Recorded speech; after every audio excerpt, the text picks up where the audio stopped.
Yo estoy deshidratado perdido. Y voy a tener... ¿Queréis agua alguno? ¿Pedimos otro vaso? No. ¿Tú estáis hidratados los dos? Sí, me acabo de tomar un té. Vale, porque yo sí estoy deshidratado perdido. ¿Dónde aquí? ¿Qué? ¿Os vais luego? Sí, yo pensaba irme luego. O sea, nos tomamos algo después y tal y ya está. No pasa nada. Ok. Pues... Bueno, ¿Empezamos o qué? empezamos. Bueno, pues otra vez más estamos aquí después de la semana pasada, pero hoy traemos a Alejandro, que es la consecuencia intelectual, digamos, de todo lo que hablamos la semana pasada, porque el libro que presentamos aquí hoy es... bueno, ahora él va a perfilar un poco el contenido, pero básicamente trata de la transmisión del conocimiento desde la antigüedad tardía, de lo que es el mundo greco-romano clásico, tal y como lo entendemos, ¿no?, hasta el mundo medieval, ¿no?, y el papel, o sea, él entra a debatir un poco el papel que tradicionalmente se le había dado un poco al Islam como meros transmisores de ese conocimiento a través de las traducciones pues, de los textos clásicos que hacen pues, primero en Bagdad, ¿no?, y luego en Córdoba, ¿no? Digo que es la consecuencia lógica, digamos, de todo lo que hablábamos con Emilio el otro día, porque precisamente Emilio, la parte que yo creo que desde la que hay que ver su obra es desde lo que se llama el Islam temprano o la tardoantigüedad islámica, no sé cómo llamarlo, es el periodo de formación del Islam, ¿no? Es decir, ese momento, todo lo que está pasando en el Mediterráneo en ese momento y en Próximo Oriente, cuando surge el Islam, ¿no? Y es curioso porque el libro se llama Los hijos de Alejandro y tiene mucha relación, pues, digamos, todo lo que es el pensamiento griego, la ciencia y la filosofía clásica, que surge básicamente es una compilación del conocimiento de la época para rellenar la biblioteca de Alejandría, ¿no? Y eso pasará luego más tarde, en el siglo VIII, con la Casa de la Sabiduría en Bagdad, en el 750, en el siglo VIII, ¿no?, que coincide además con la aparición, no con la aparición, sino con la llegada del papel, que permite pues copiar muchos más libros de una manera mucho más asequible, ¿no? Y aparte la expansión de lo que sería el imperio islámico, o como queramos llamarlo, que va llegando a muchos territorios y se hace con muchos materiales, ¿no? Y pues, obviamente, como esos materiales son muy variopintos, son de distintas épocas, de distintos idiomas, pues hay que pasarlos a limpio, digamos, y para eso, y de alguna manera así se estabiliza o se establece el árabe, tal y como lo conocemos también. Por eso, bueno, pues eso es lo que Emilio tenía en mente y desde donde él llegó a preguntarse qué pasaba en Al-Ándalus en esa época y cómo podía ser que alguien entrara aquí conquistando la península en nombre de una religión que todavía estaba en formación y que incluso no era conocida en muchas partes del propio Oriente Próximo, ¿no? Entonces, precisamente eso que nosotros, digamos, lo tenemos muy claro porque el vínculo que tenemos es, bueno, él es alumno de Emilio y yo los conozco a los dos porque los tres estábamos en el Observatorio de Religiones Comparadas, que fue una asociación de investigadores que estuvo en activo durante los últimos 10, 15 años, ¿no? Y pues Alejandro, que es, y aquí paso ya a la presentación, que es un intelectual, iba a decir en estado puro, pero en realidad es un animal intelectual muy particular. Bueno, pues llegó un momento que acaparó las sesiones que cada mes hacía 2 seminarios y ahí pues nos fue informando de todos estos pensamientos y muchos más, ¿no? Porque hoy he estado revisando las charlas que nos dio allí, los seminarios, y eran de lo más variopinto. Hablaba mucho sobre filosofía, pensamiento, ciencia islámica, pero intercalaba recuerdo que una de las charlas que nos dio fue sobre el uso de la música épica en los telediarios de Turquía después del golpe de estado último de Erdogan. O sea, es un viajero incansable, siempre a países con lenguas muertas, o sea, entonces siempre tenía observaciones muy agudas que hacer y novedades, siempre venía con muchas cosas, muchas inquietudes, ¿no? Aparte, políglota, polímata, o sea, podéis visitar su canal de YouTube, donde tiene solamente, aparte de cortometrajes, entrevistas, muchas entrevistas, tiene también un curso para que veáis un poco el calado de el perfil, ¿no? Tiene un curso de árabe en latín, es decir, él explica el latín árabe. Y viceversa. O sea, es una persona que merece la pena conocerlo. Y bueno, el libro refleja muy bien eso. Y bueno, ya le pasó a Emilio, que es el que ha dirigido la tesis, que luego ha dado como fruto este libro. Pues nada, muchas gracias, Enrique. Y gracias a la librería La República de las Letras, que estamos otra vez aquí en el foro, ¿no? Yo me siento comodísimo con estos dos señores porque los tres hemos cabalgado mucho juntos, ¿no? Hemos hecho un montón de tertulias ante público y con menos público, ¿no? Y luego habéis tenido mucha relación vosotros, nosotros con cada uno de vosotros, es decir, que ha habido mucha interacción entre los tres. Yo le digo a mis hijos, hoy se lo he dicho, ¿dónde vas? Y digo, pues voy a Córdoba con Enrique y con Colete. Enrique y Colete son pues un poco unos lugares comunes, porque ellos saben que son las dos personas con las que más he hablado yo de cosas serias sin tener que divorciarme.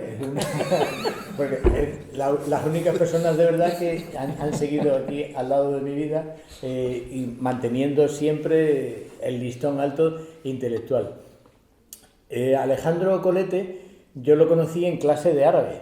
Él ya tenía filosofía, vino a mis clases de árabe, yo le enseñé el árabe que yo podía enseñar, él siguió y el otro día, de hecho, hablamos de ti, no sé si te estuvieron pitando los oídos el jueves pasado porque hablábamos de él. Al verano siguiente ella podría ganarse la vida en las playas de España escribiendo tu nombre en árabe porque tiene una caligrafía preciosa, es muy artista, es un gran pintor, tiene un cómic sobre un lince que mis hijos se han criado con ese cómic también, Lorenzo el lince, que tiene mucha... Es decir, es una persona que realmente está dando bocados de realidad permanentemente a la vida y a mí me interesa mucho.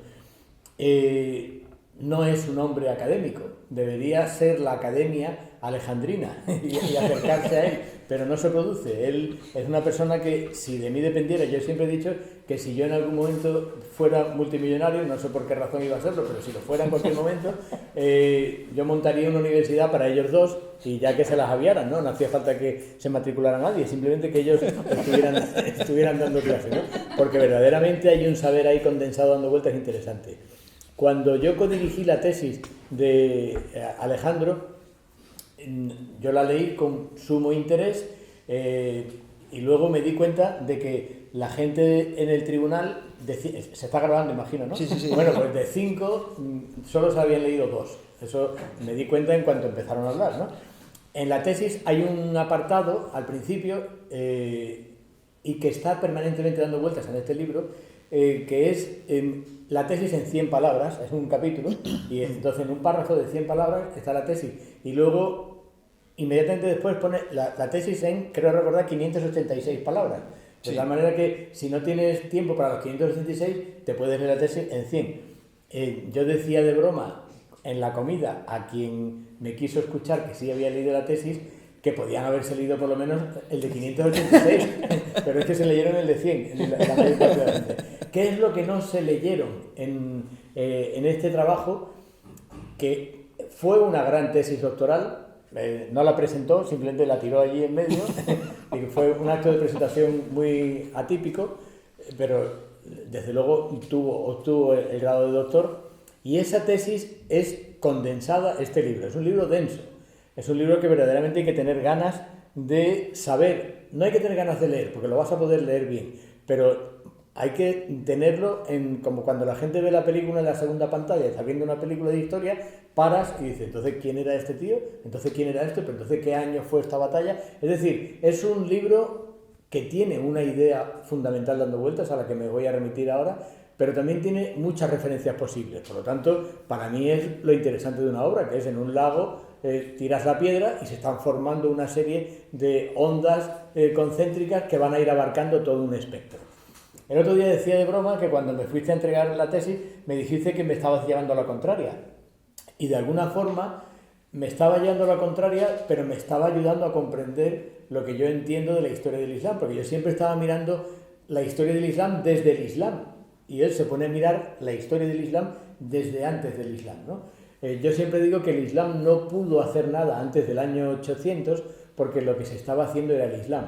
Bien, pues ese es el trabajo que ha hecho aquí Alejandro Colete. Empieza a criticar la historia de las mayúsculas, la historia de las fechas, la historia de los grandes acontecimientos. Dice, no, es que estamos obsesionados con, vamos a decirlo en términos contemporáneos, estamos obsesionados con la Revolución Francesa.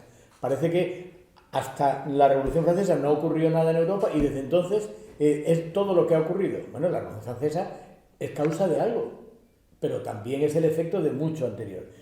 Este libro habla de múltiples causas para explicar una concepción del mundo que es la concepción islámica, pero además no es una concepción única.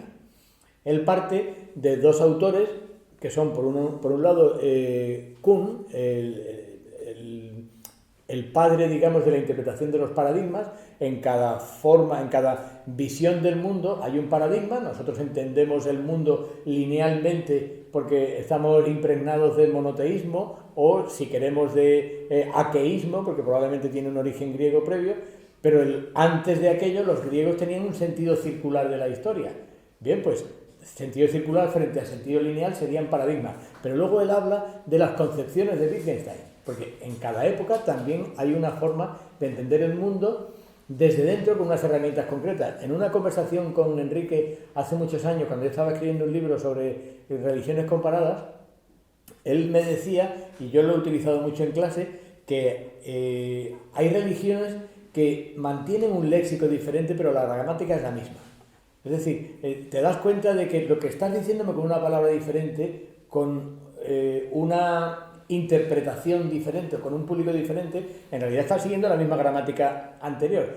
Este libro es un tratado de gramática sobre el pensamiento. Y te está diciendo que no hay creacionismo en las religiones. No hay un Corán que baja del cielo a un tipo que lo coge y dice, empecemos una época nueva. Olvidemos esos portazos de la historia y entendamos que el Islam es una forma de entender el mundo heredada del helenismo. ¿Y por qué el helenismo llegó a Oriente Medio? Bueno, pues este señor Alejandro Magno, que a su vez era un daca del Toma, que había sido Jerjes en Grecia. Es decir, el mundo está en permanente intercambio, lo que se llama humanidad en movimiento, y en esa humanidad en movimiento hay traslado de ideas. No hay que estar esperando una fecha concreta, ¿no? A mí este libro me ha interesado siempre muchísimo. Yo lo pongo en relación con una fundación que yo creé en su momento que se llamaba Gordion, por la ciudad en la que estaba el nudo gordiano. La leyenda dice que Alejandro Magno llegó a Gordion, una ciudad turca, ya digamos la puerta de Asia, la puerta de Oriente, y la leyenda decía que quien desatase el nudo gordiano, el de Gordion, pues conquistaría la India, conquistaría el Oriente, tendría la puerta de acceso para allá, ¿no? Y Alejandro Magno no tiene tiempo, coge la espada, corta el nudo, ¿no?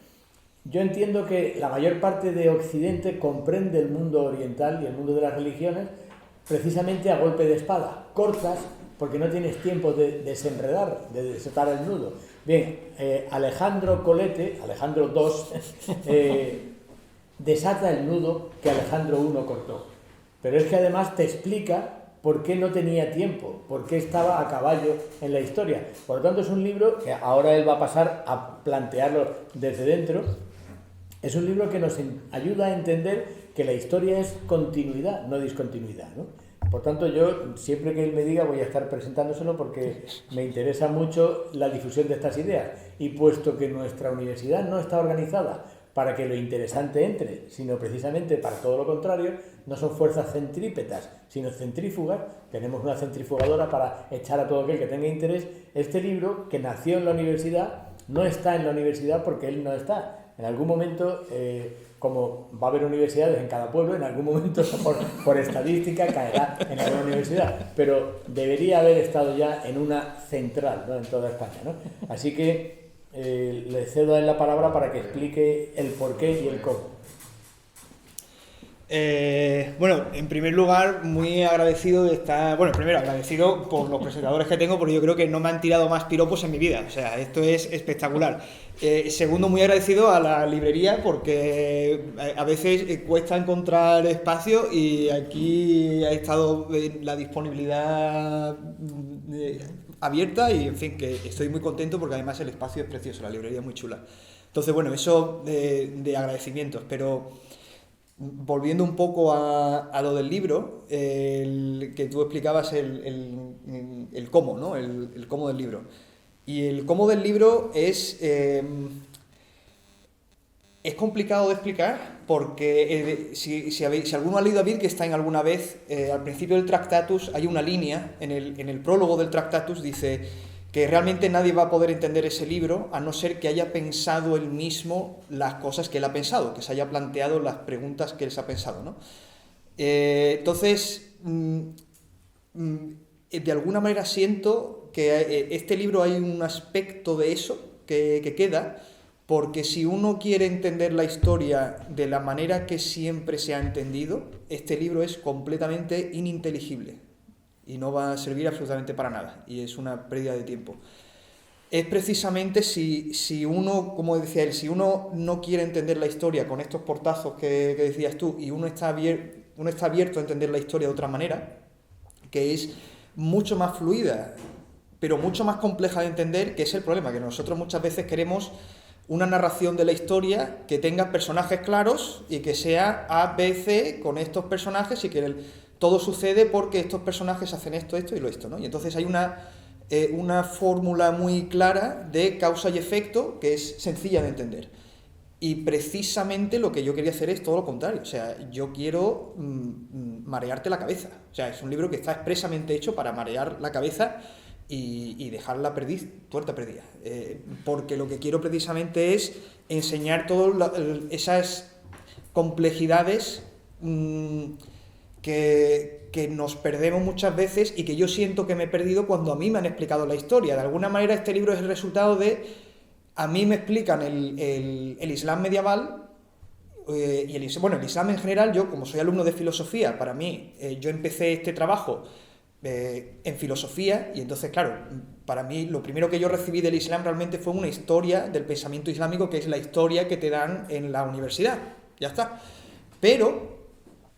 precisamente a medida que uno va profundizando y se da cuenta de hasta qué punto son parciales o simplistas las historias que se cuentan, o la historia como se la cuenta en estos espacios, ¿no? Y en los libros, en la propia bibliografía, mucha de la bibliografía que yo estaba usando, la veía yo también que era muy simplista, ¿no? Y entonces es precisamente el trabajo, no con la bibliografía, sino con las fuentes primarias de los autores, que yo me fui dando cuenta de muchísimas cosas que no me había dado cuenta, ¿no? Yo creo que, primero, este trabajo no podría existir sin Emilio por dos motivos. Primero, porque él es el que me hizo entender... hay una cosa que dijiste tú una vez, que creo que, no sé si la leí en un libro o si te la oí a ti, porque ahora mismo, claro, leerlo y hablar y tratarlo a él tanto, pues ya está como...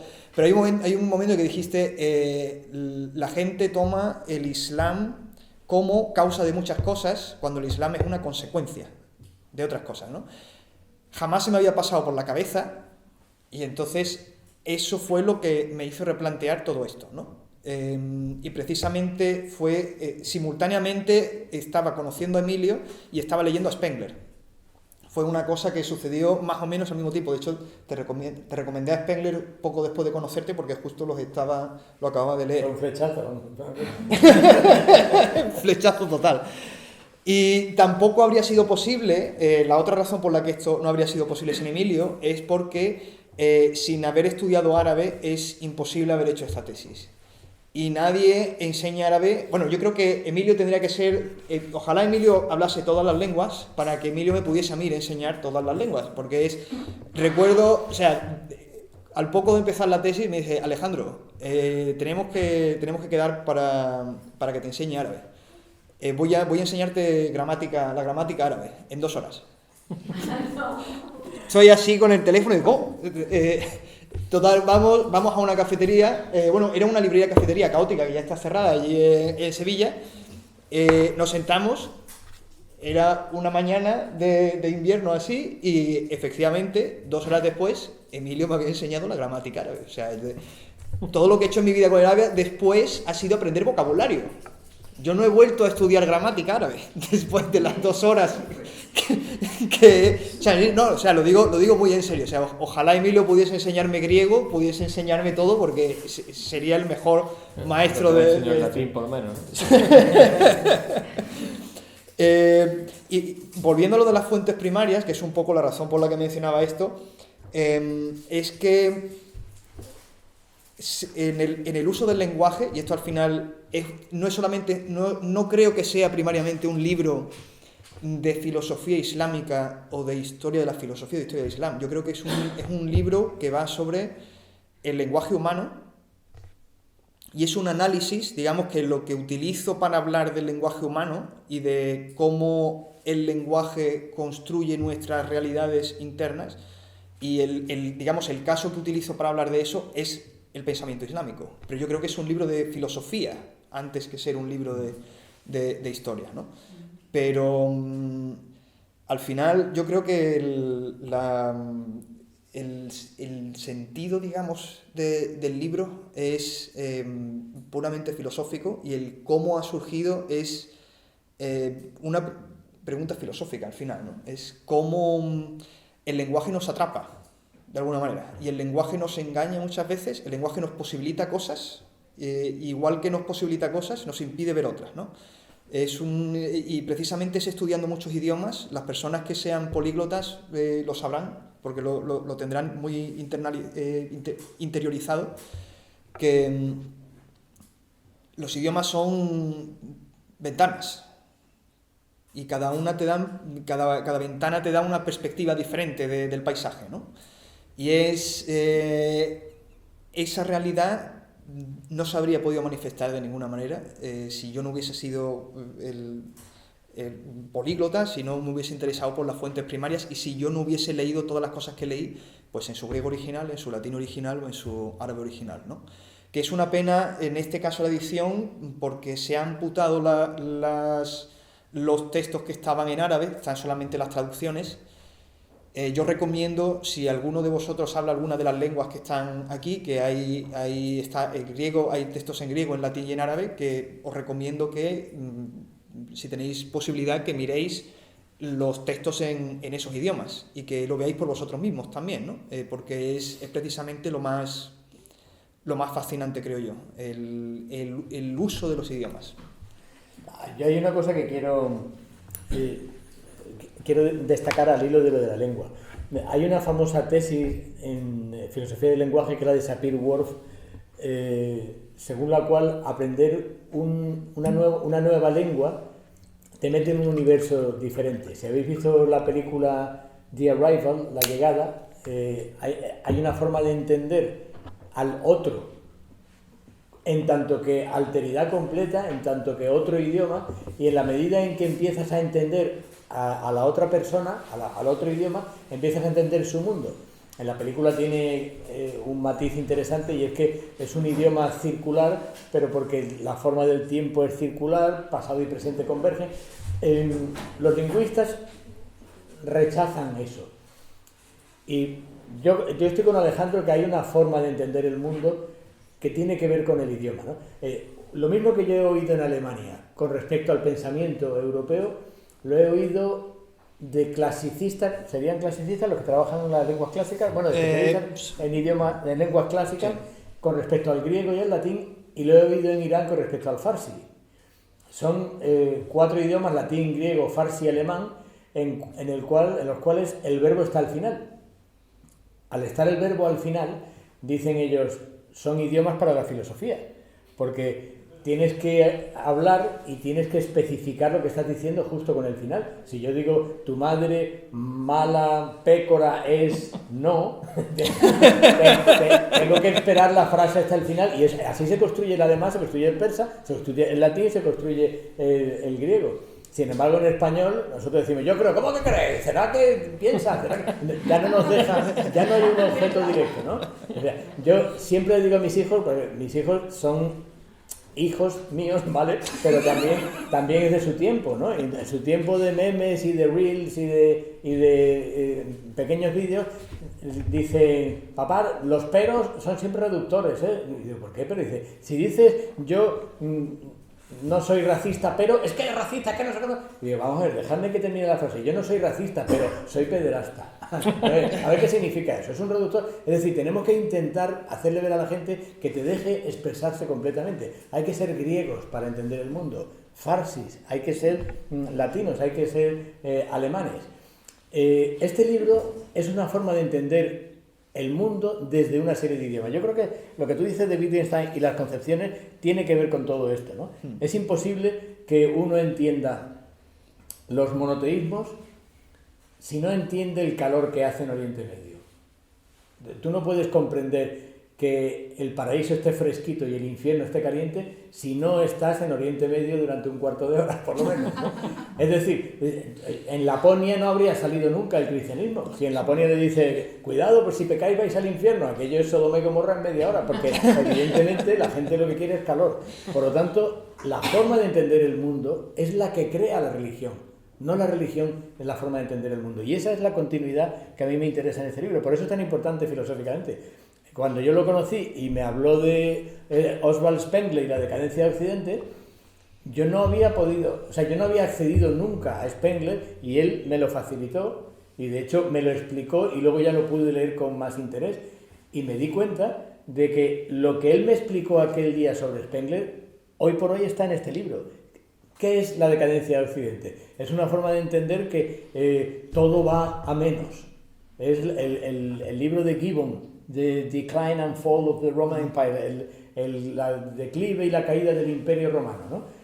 No, es que todo se acaba, es que todo, la historia es como un lápiz que te vas quedando ya sin mina. Y de pronto lees a Gregorio de Nicea en el siglo I y dice, la historia es una permanente secuencia de nuevos comienzos. Bien, este libro es Gregorio de Nicea. Este libro es decir, oye, que tú eres viejo, pero mira cómo hay gente que es más joven. Entonces, ¿por qué entiendes la historia siempre desde el decadentismo? Aquí hablas de Pirén y de Mahoma y Carlomagno. No, es que al acabarse el Imperio Romano de Occidente, se acabó Roma, ya solo quedan los bárbaros. Pero bueno, ¿tú sabes el tiempo que le queda todavía a Roma en griego, en Bizancio? Si yo tuviera que hacer el meme de este libro, si tuviera que hacer el titular, diría, el Islam es el Imperio Romano en árabe, es la continuidad. No es que los árabes estudiaran a los griegos, es que hubo un momento en que los que hasta ese momento estudiaban griego empezaron a estudiar árabe. Es así de simple, no hay traslado de personajes, hay una forma de entenderlo de otra manera. Por eso es importante entenderlo, el libro, desde el autor, que es políglota, pero también es viajero, porque también has estado tú en sitios. Sí. Uno de los problemas, yo siempre digo, las palabras, el otro día quizá lo cité, las palabras de mi maestro de islamología, que era un tipo bastante cínico, y a mí me ha interesado siempre desde la universidad, desde cualquier punto de vista, el cinismo, ¿no? El tipo decía, la diferencia entre un islamólogo y un biólogo es que el biólogo nunca quiere convertirse en ameba. Es decir, no quieres fusionarte con el objeto de estudio. Y de alguna manera en nuestro campo, porque aquí todos hemos tratado el campo de la religión, de pronto es como la película Serif de Woody Allen. Estás estudiando el judaísmo y te empiezan a salir churros por aquí y el sombrero negro y te dan ganas de bombardear Gaza en media hora, ¿no? O sea, es una cuestión de... La realidad no es así. La realidad es que hay que hacer un distanciamiento con respecto al objeto de estudio. Y eso te lo ha dado viajar. Muchísimo. O sea, yo la primera vez que tú viniste y dices, ¿dónde has estado? Y estaba acostumbrado a que la gente diga, he estado de fin de semana en Oporto. Y el tío dice, no, es que he estado un mes con los Bektasíes en Turquía. Y nada, me he hecho musulmán y me compré un cuchillo y me fumé una cosa. Ese tipo de cosas te dan una relativización del objeto de estudio que es interesantísimo.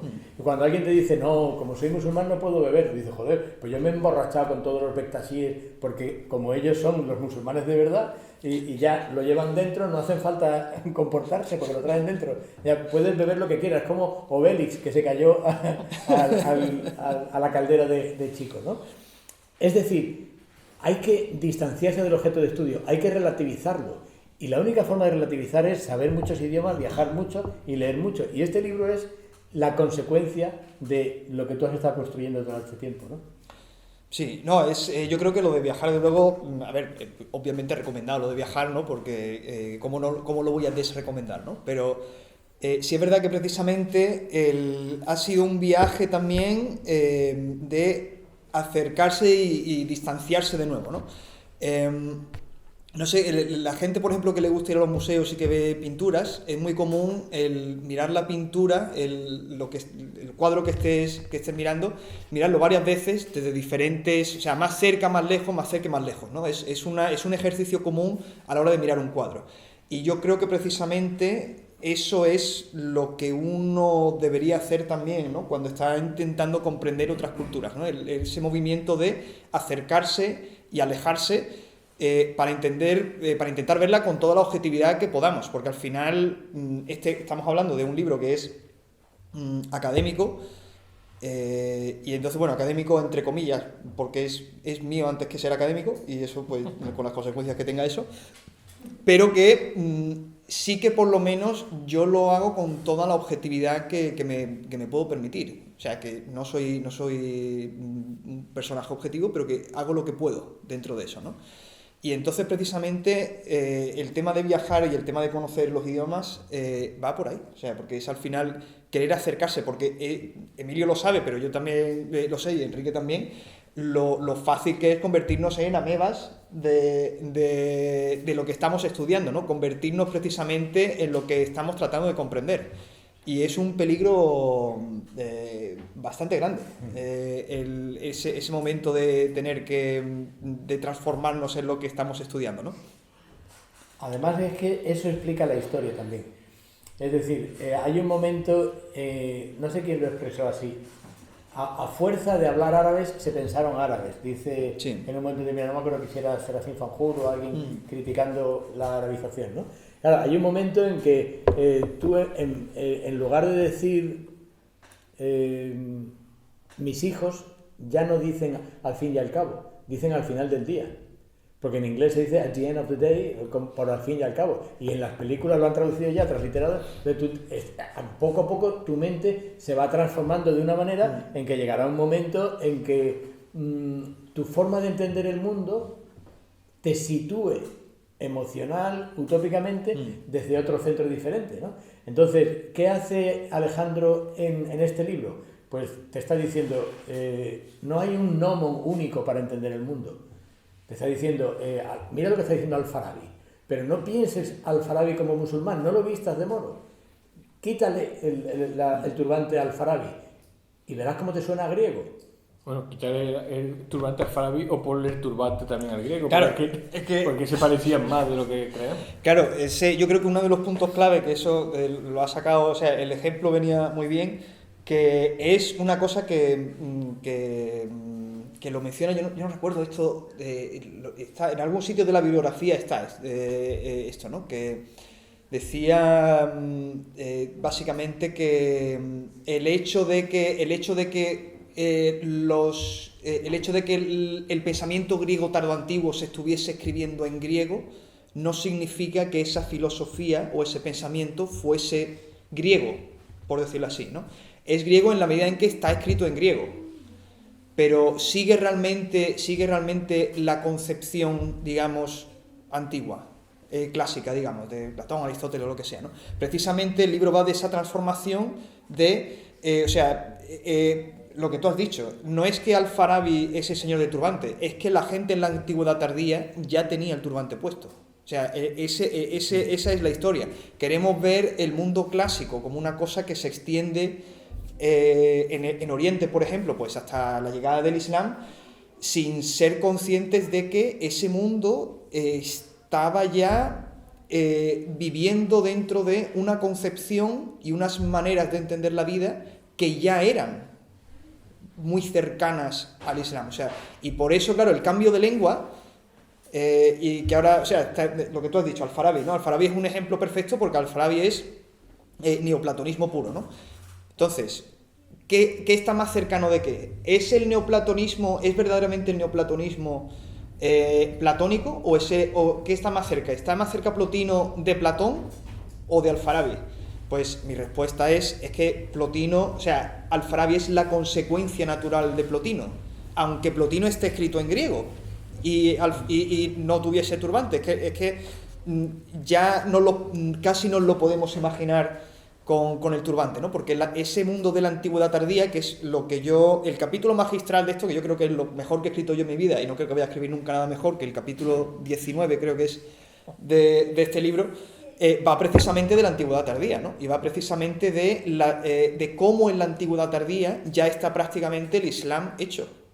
O sea, lo que se hace en el 700 y pico, en el 800 y pico, es darle un nombre a eso, que ya estaba preexistiendo, porque es lo que sucede de forma natural. O sea, primero los fenómenos suceden y después se les pone nombre, ¿no? Es la narración retrospectiva. Primero se suceden las cosas y cuando ya han sucedido miramos para atrás y entonces las etiquetamos.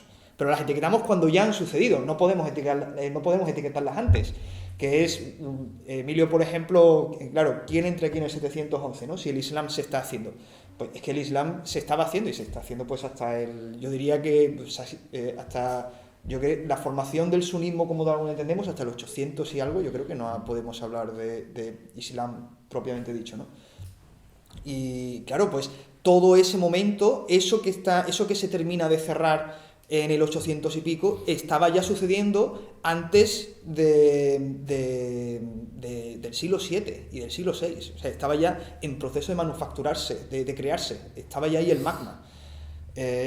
Por ejemplo, un caso, Plotino podría ser, pero yo creo que todos los pensadores del neoplatonismo son ya pensadores donde tú estás viendo ya esa manera de entender el mundo y estás viendo ya una manera de ser, una manera de comprender que está buscando también un lenguaje donde expresarse y que no cabe en el griego. Hay una metáfora muy bonita que hace Spengler en el libro de la decadencia de Occidente sobre el Islam. Dice que hace una comparación muy chula con la geología, ¿no? Él dice que hay tipos de rocas que surgen no al aire libre, sino que surgen cuando hay ciertas presiones y ciertas formas, de manera que la roca no toma la forma que podría haber tenido en otras circunstancias, sino que está apretada y comprimida porque, por lo que sea, se está formando en capas de lo que sea. Entonces, pues, los colores o la composición que tiene está afectada por esas circunstancias, ¿no? Y algo parecido surge, o sea, en el mundo tardoantiguo estas cosas este pensamiento que está emergiendo está escribiendo en griego y no le cabe. El griego no puede hacer todo eso. No puede, precisamente una de las cosas que se nota mucho en el griego de la tardoantigüedad y el griego clásico no es solamente el cambio de la gramática y el vocabulario, porque naturalmente en casi 800 años, pues claro que ha cambiado el griego y ha evolucionado, sino que es la cantidad de vocabulario que está entrando para describir cosas que después, por fin, cuando llegue el árabe, va a poder describir, porque el árabe ya le va a permitir precisamente tener ese espacio para generar esa formación, ese pensamiento, ¿no? Pero que ya estaba ahí, eso ya estaba intentando expresarse en griego, y cualquiera que lea las Eneadas de Platón o cualquiera que lea los comentarios a Euclides de Proclo o hay otro libro, el libro Los elementos de Proclo o los libros de Jámblico, va a ver que eso ya está ahí. O sea, leeros los oráculos caldeos, que es un texto escrito en griego, si mal no recuerdo es siglo III o siglo IV, una cosa así, más o menos coetáneo un poco de Jámblico y de Proclo, y al margen de los nombres, porque los nombres, pues, de los nombres de las deidades paganas, al margen de esas cosas, si uno se centra realmente en lo que es la concepción de fondo que está operando en los oráculos caldeos, o en Plotino, en Jámblico y en el Corán, y en Al-Farabi, va a haber esa conexión. Que no es... El Islam no rompe nada. El Islam es la consecuencia de un magma que está empezando a cristalizar y que toma su forma, digamos, definitiva cuando ya puede expresarse por fin en árabe. Eso yo me acuerdo que Enrique una vez... Enrique hizo un trabajo hace ya bastantes años sobre Ibn Tufail. Ibn Tufail es el autor de un librito, no vamos a decir si es novela o no, porque tenemos una pelea sobre el asunto, pero bueno, sería interesante el debate. El libro en árabe es Hayy ibn Yaqzan, literalmente yo lo traduciría, y lo he traducido así, como el despertar de la vida. Se le conoce como el filósofo autodidacta. Entonces, al llamarlo filósofo autodidacta, ya en esta librería estaría en la parte de filosofía. Entonces ya lo pone como dice el filósofo, pero es una novelita que va a ser la esencia de lo que será Robinson Crusoe de Daniel Defoe, algunos relatos de los viajes de Gulliver, el Emilio o la educación de Rousseau, La ciudad del sol de Tommaso de Campanella, una sociedad que quieren hacer desde el principio un ser humano puro que no está contaminado. El libro de la selva, en estado puro, un niño que se ha quedado solo en una isla y tiene que aprender a comprender el mundo por sí mismo, ¿no? En aquel trabajo de Enrique, él saltaba en todas las formas, estamos hablando del año 1178 aproximadamente. Ese libro ha sido traducido al hebreo varias veces, ha sido traducido al latín, será traducido al holandés por inspiración o por deseo de Baruch de Spinoza, será traducido al inglés, muy tardíamente al francés, más tardíamente al castellano, pero si tiras hacia atrás, ese libro ya tenía una versión de un persa que se expresaba en árabe, que era Al-Farabi, Avicena. Previamente estaba en siríaco como el Poimandres, previamente se acercaba a los oráculos caldeos, y hablábamos Enrique y yo, creo que la idea era tuya, aunque yo ya siempre digo que fue mía, porque se me ha olvidado, que era, si hubiera un programa, una aplicación como la de Shazam para localizar una canción, si hubiera un Shazam para las ideas, te diría, desde los Beatles hasta el Génesis, que todo es lo mismo prácticamente, porque todo eso viene de una evolución de las ideas. Y ese libro, yo creo que la clave de esa continuidad la arma muy bien. Os decía antes que permanentemente te está evocando entender a los autores que te está citando. Claro, es que él no puede abrir ventanitas y decir, ahora os explico en un momentito todos los volúmenes de la decadencia de Occidente. No, tiene que aludir para que tú puedas acudir. Por lo tanto, este libro, en gran medida, podría ser un curso de historia del Islam, ¿no? A ver, ese libro del que tú hablas merece un capítulo aquí, que lo tiene, sí. Y yo creo que el libro, vamos, a mí siempre me parece clave porque como yo me dediqué a eso, pues tú sabes que el que tiene un martillo siempre ve clavos en todos lados. Pero efectivamente, para mí, quizás porque es mi bagaje, pero me sirve para comprender esto como clave, ¿no? Y creo que efectivamente lo es, porque era una narración sapiencial que se transmite de manera esotérica de maestro a discípulos constantemente, ¿no? Y de hecho explica perfectamente la disyuntiva que tú estás explicando aquí, porque al fin y al cabo es un libro sobre filosofía, sobre transmisión del conocimiento, y al principio dice y habla de cómo es un poco la idea de Corbán, ¿no? De que la filosofía islámica acaba con Averroes, ¿no? Es decir, los libros de filosofía del pensamiento islámico, el último pensador es Averroes, y Averroes ya desemboca en el averroísmo que tiende hacia Europa, el pensamiento, continental, por así decirlo, ¿no? Y se acaba, ya no hay más pensadores, filósofos como tales, en el sentido que nosotros entendemos la filosofía occidental, musulmanes. Y él explica muy bien aquí cómo esa dialéctica entre la filosofía y la religión tiene dos figuras, que son por un lado el filósofo y por otro el ulema, que podría ser también el rabino, o podría ser el sacerdote o el pastor protestante, o como queramos llamarlo, que los dos, digamos, están, él lo dice muy bien, en un punto intermedio entre los dos lugares principales que hay en la sociología del momento, que son gobernantes y gobernados, ¿no? Entonces, los filósofos son los que están cerca del poder, porque pues, son digamos, los consejeros de cámara de los gobernantes, ¿no? Y son los que le explican desde un punto de vista científico lo que necesitan saber los gobernantes, ¿no? Y por otro lado están los ulemas, que básicamente son pues, los religiosos, ¿no? Que tienen contacto con el poder, pero también tienen una ascendencia sobre el gran público. Y el gran público no está capacitado para entender la filosofía, ¿no? Pero sí tiene un vínculo, ya sea emocional, ya sea religioso, como queramos llamarlo, con los ulemas, ¿no? Entonces, él entiende muy bien que en todo el Mediterráneo, por un lado se transmiten las ideas religiosas y por otro lado, esas mismas estructuras mentales que produce la filosofía de Aristóteles, básicamente, quedan reflejadas pues, en los cultos mistéricos, los cultos de Mitra, el judeo-cristianismo y luego el Islam, ¿no? De una manera, digamos, fácil para que todo el mundo la pueda comprender, ¿no? Y en el libro de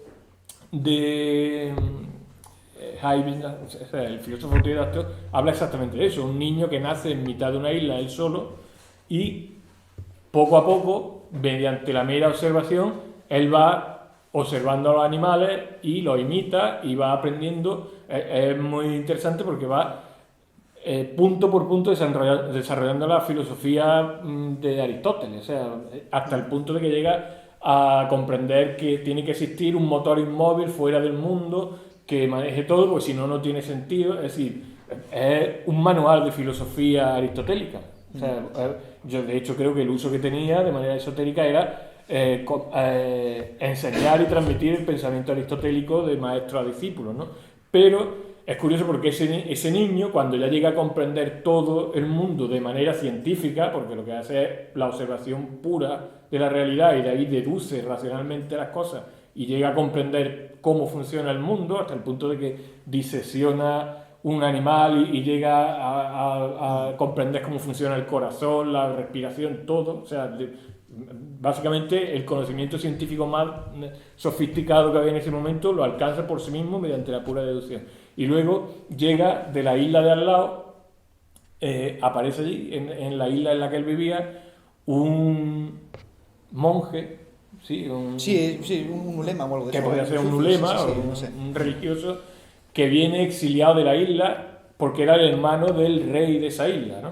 Entonces él se exilia y conoce a este niño, bueno, ya no era un niño, se ponen a hablar, se explican el mundo mutuamente. Por cierto, dato importante, como no hablan el mismo idioma, entre los dos generan un idioma común. Sí, eso es bonito lo del principal, lenguaje, ¿no? Entonces, se dan cuenta de que han llegado a la misma conclusión, uno mediante la razón y otro mediante la revelación, ¿no? Porque han llegado al conocimiento del mismo Dios, que es el Dios único, que es el mismo de Aristóteles, que es del Islam, ¿no? Es decir, básicamente lo que le está diciendo al lector, que se supone que este libro no era para ser leído, sino para ser transmitido por vía esotérica dentro de una camarilla de intelectuales, ¿no? Que no era accesible al público. De hecho, el Ibn Tufayl se sabe luego que pertenecía a una tarika sufí y que era, bueno, era un libro iniciático, ¿no? Y al final van los dos a la isla a hablar con el rey, a explicarle que han descubierto que todo lo que dice la filosofía es lo mismo que dice la religión.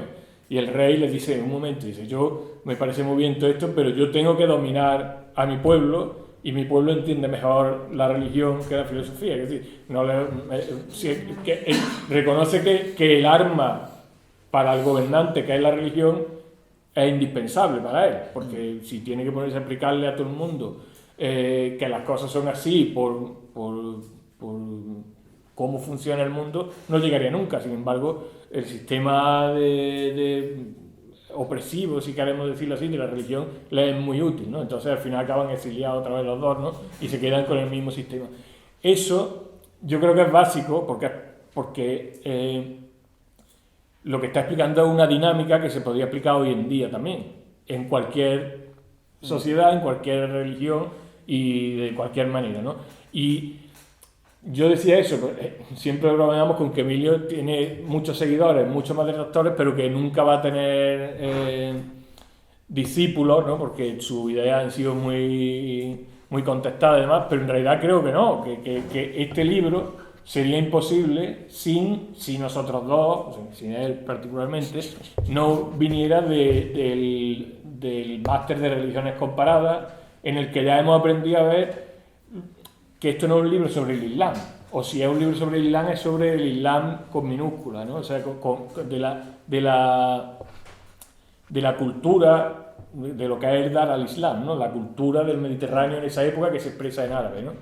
Pero no necesariamente de una religión en concreto, ¿no? O sea, que digamos esa visión comparativa que nosotros estamos muy ya hechos a ella por el máster de religiones comparadas y demás, quizá para un lector que no esté tan familiarizado le va a ser difícil, porque va a estar todo el rato pensando, pero esto va sobre... O sea, como un libro de filosofía islámica, se llama Hijos de Alejandro, si Alejandro no es musulmán ni es de esa época, y quiero decir que es un libro para iniciado en ese sentido, pero que creo que es muy útil porque en realidad te enseña...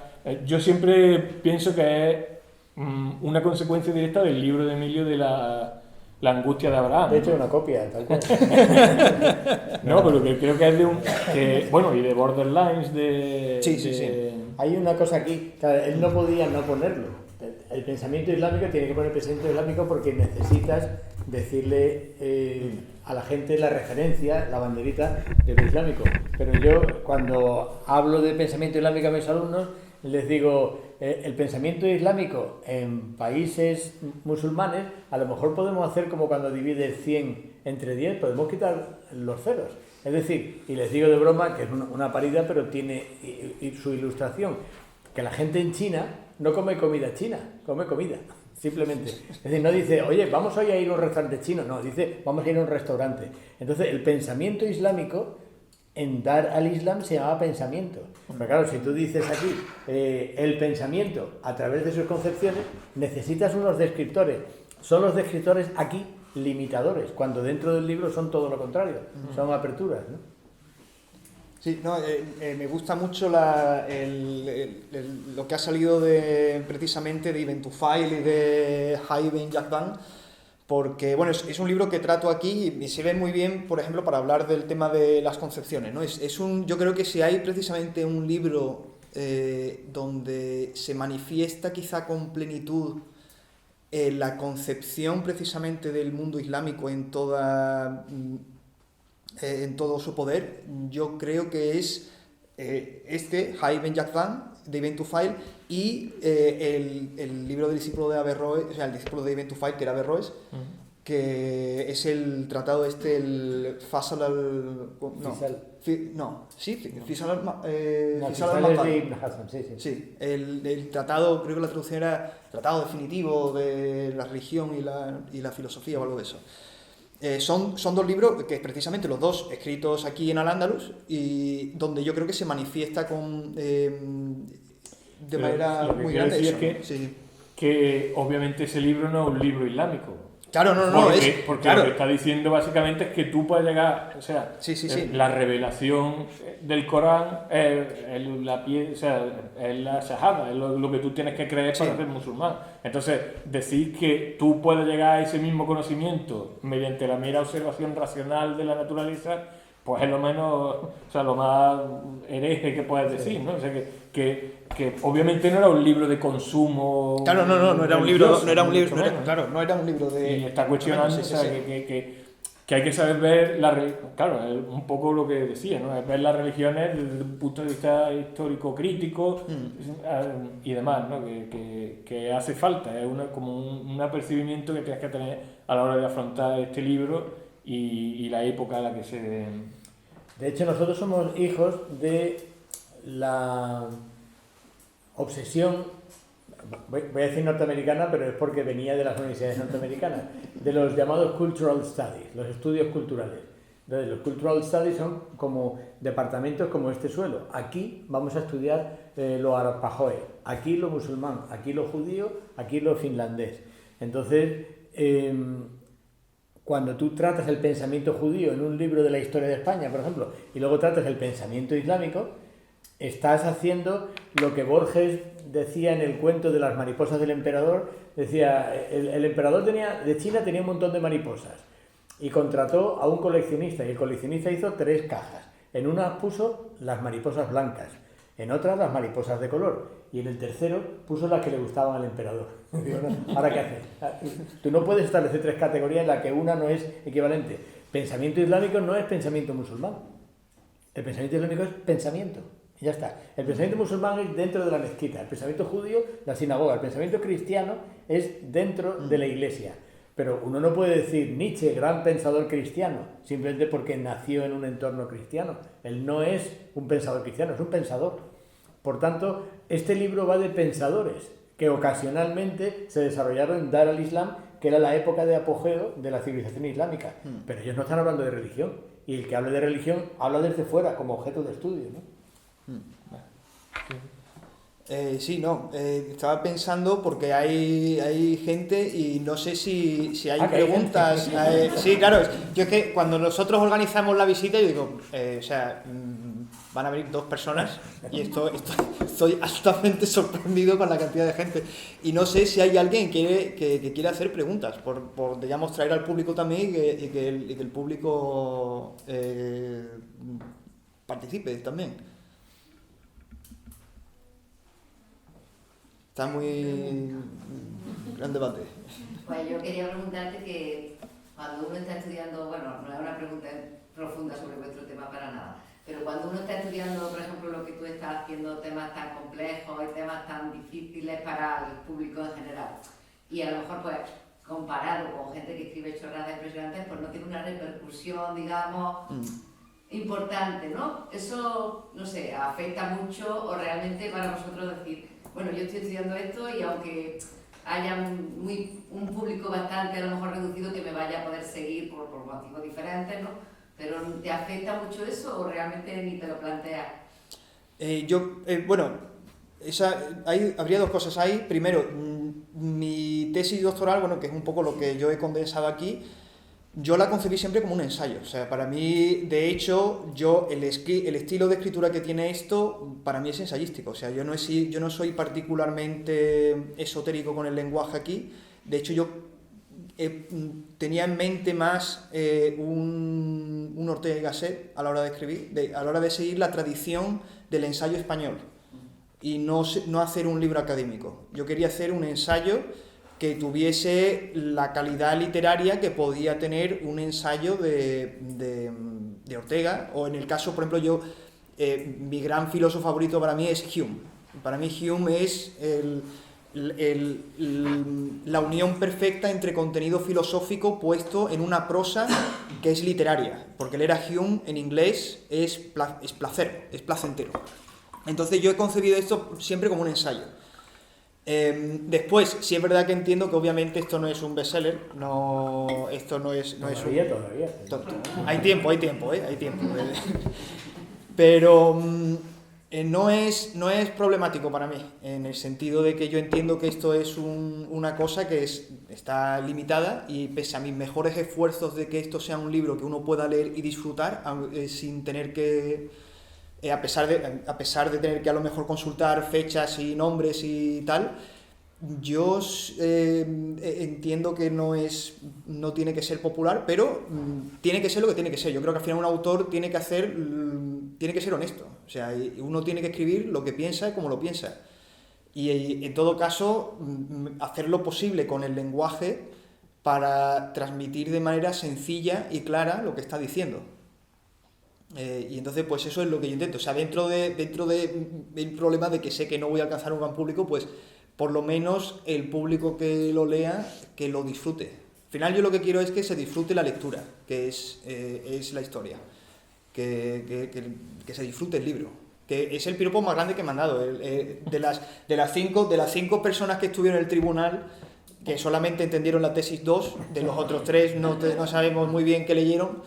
Hay uno de ellos que me dijo en la misma presentación que precisamente había leído la tesis con entusiasmo porque le gozaba de la lectura de la tesis, ¿no? Y eso jamás se me va a olvidar, porque es el piropo más grande que le han hecho a este libro, como extensión de mi mente, que era disfrutable. Entonces, bueno, pues sí, entiendo la limitación, yo he hecho lo posible por aliviarlo.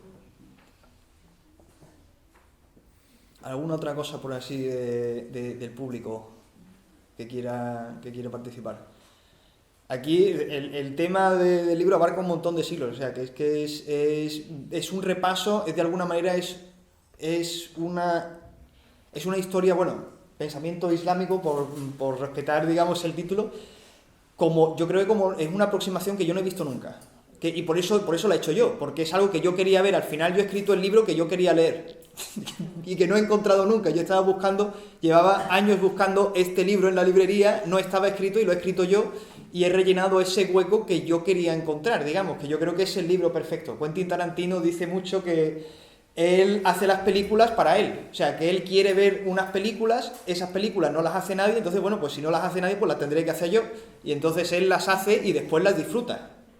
Y esto es un poco lo que pasa, o sea, sonará súper egocéntrico, pero a mí me gusta leer mi libro, o sea, es que está feo que lo diga yo, porque es una aproximación que yo no he visto en otro sitio, y precisamente por no haberla visto, ha sido mi obsesión el que se encuentre para que otra persona la vea, porque si no, muchas veces este tema, y más en el material que hay de lengua española, que en lengua española tenemos muchas traducciones y hay muchos manuales, hay muchísimas cosas de pensamiento islámico, pero realmente no hay tantas como a uno le gustaría. Hay muchísimas cosas de material bibliográfico que he tenido que sacar del inglés, del francés, del italiano y del inglés, ¿no? He dicho inglés, creo que he repetido inglés también, pero bueno. Hay algo, yo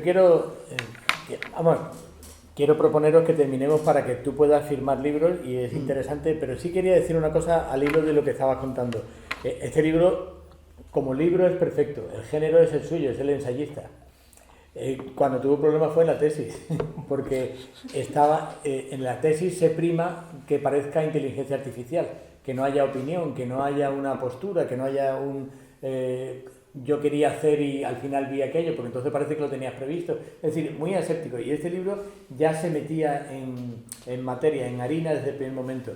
Yo tengo una amiga psicóloga, terapeuta, que ella le llama a una cosa que le ha pasado con varios pacientes, ¿pacientes son? O consultores, o usuarios de la terapia, lo que ella llama el síndrome de Isabel Coixet. Y es que por un paciente que le dijo, yo es que tengo un problema, cada vez que tengo una idea, resulta que voy al cine y Isabel Coixet ha hecho una película. Bueno, pues eso... Puede ser una cada 4 años. Claro, eso tiene pocas ideas, pero bueno. Eso que ella le puso nombre gracias a que este tipo lo ilustró abiertamente, dice que hay mucho conspiranoico que va por ahí diciendo, yo es que Arturo Pérez Reverte está hablando de una cosa que yo desde el principio ya sabía que había un capitán a la triste, o sea, todo el mundo está siempre mirando lo que todo el mundo ha visto. Este libro hace exactamente lo contrario. ¿Qué estáis todos mirando para allá? Pues, oye, pues aquí hay otra cosa. Y yo me lo tengo que explicar. Eso es para mí lo que debería ser la academia. Eso es para mí lo que debería ser el ensayismo real. Oye, para repetir lo que ha hecho todo el mundo, para hacer una lista de libros que todo el mundo ya había hecho, no, tú coges los que tú necesites. No apliques una metodología que otro ha aplicado, aplica la tuya. Explica cuál es tu metodología y luego la aplicas, porque hay que ser metódicos, pero no apliques la del otro porque no nos sirve para nada. Si mañana vamos a ir a Marte para trazar los mapas, no nos vamos a llevar todos los mapas de África por si acaso, no, vas a tener que hacer mapas de cero, ¿no? Claro. Y este es un mapeo muy interesante del pensamiento, ¿no? Sí, yo creo que es una muy buena presentación. Eso acabas de decir, lo del mapeo, sí. No, de esta manera decir que nosotros venimos de un ámbito en el que no se espera que haya mucho... O sea, yo recuerdo cuando estuve en Cambridge, que me enseñaron la facultad de estudios, no me acuerdo cómo se llamaba, de estudios asiáticos y medio orientales, y me estaban enseñando y yo decía, pero bueno, ¿y las aulas dónde están? Y me decía, pero las aulas, ¿qué aulas? Digo, pues para dar las clases. Dice, pues aquí, en la biblioteca, en el despacho. Digo, ¿por ahí dónde se pone el alumno? Dice, ¿pero tú cuántos alumnos crees que hay? Hay 6 personas. O sea, que estamos diciendo que este libro bebe mucho de Borderlands, que es de Daniel Boyarin, que para nosotros Daniel Boyarin es como Stanley Kubrick, es como Dios, ¿no? Sí. Pero Stanley Kubrick no. Daniel Boyarin vino a España y fuimos a verlo a Madrid y luego nos trajimos a Sevilla y íbamos los 4 con él montados en un Seat Panda y no había nadie más. Quiero decir que son cosas que nadie aspira a llegar a un público muy grande, ¿no? Sin embargo, luego son trabajos que tienen a lo largo del tiempo, pues los ves citados en muchos sitios, o sea que el trabajo hace su trabajo, digamos, en otros canales, pero desde luego no suelen tener ni éxitos de venta, por supuesto, ni tampoco grandes seguidores, excepto Emilio, que sí es una estrella de... Sí, Emilio es el éxito de ventas. Arturo Pérez Reverte me copia. Bueno, pues nada, muchísimas gracias. Sí, nada, muchísimas gracias por asistir y nada, si alguno compra el libro, pues que lo disfrute. O sea, mi placer es que se disfrute la lectura.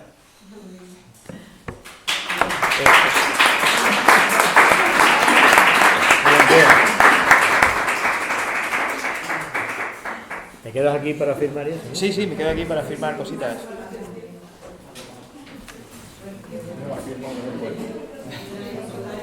Oye, que